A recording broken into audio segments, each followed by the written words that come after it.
Mueller, who has sought to determine whether Trump's campaign coordinated with Moscow, is preparing to submit a report on his investigation to U.S. Attorney General William Barr. Trump and Russia have denied collusion and Moscow has denied election interference. Here is a look at potential crimes Mueller may examine relating to these contacts and other matters. Is there a U.S. federal crime called collusion? Trump lawyer Rudy Giuliani in July 2018 said, "I have been sitting here looking in the federal code trying to find collusion as a crime. Collusion is not a crime."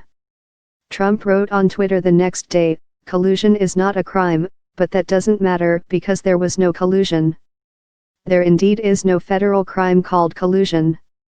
But collusion is a non-legal way of saying conspiracy, which is one of the most commonly asserted crimes in U.S. federal courts. Conspiracy is an agreement between two or more people to commit an unlawful act. A conspiracy does not need to have been successful, but the individuals must have taken some action to further it. Because computer hacking is clearly a federal crime, any Trump campaign official who assented to and encouraged the hacking of Democratic National Committee computers in 2016 could be liable for the crime of conspiracy. U.S. officials have said Russia hacked the Democratic computers to steal emails that were later released by the WikiLeaks website to hurt Clinton.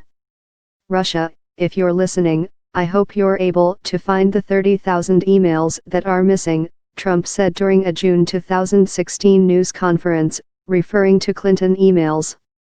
"I think you will probably be rewarded mightily by our press." The federal conspiracy statute also prohibits agreements aimed at impairing, obstructing, or defeating the lawful function of any department of government, under a 1910 U.S. Supreme Court precedent. This notion of criminal liability, known as conspiracy to defraud the United States, was raised by Mueller in a February 2018 indictment of 13 Russian individuals and 3 Russian companies, including St. Petersburg-based Internet Research Agency, known for its trolling on social media. According to the special counsel, their information warfare against the United States impaired the functioning of the U.S. Federal Election Commission and other government agencies. Mueller in July 2018 also indicted 12 Russian intelligence officers accused of hacking the Democratic computers. Could Trump campaign links to Russia violate other laws? Yes. Campaign finance laws prohibit foreigners from influencing U.S. elections, and presidential candidates cannot legally solicit campaign contributions from foreign nationals. Campaign contributions are defined broadly as anything of value intended to influence the election. The hacked Democratic emails potentially could fall into that category, if Mueller finds coordination between the Russians and Trump's campaign. If Trump campaign officials knowingly solicited valuable information from Russians, they may be liable under campaign finance laws, legal experts said. But Trump campaign officials would have a strong defense if they could show they did not know soliciting such help violated campaign finance laws.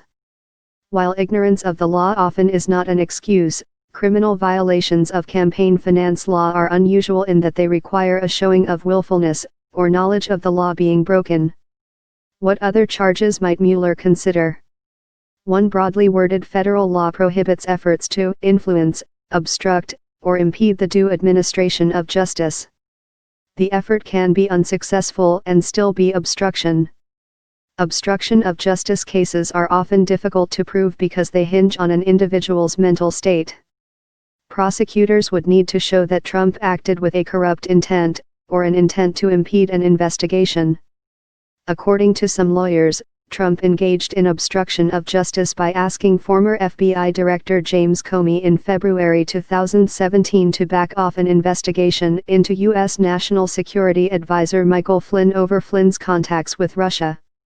Trump eventually fired Comey in May 2017.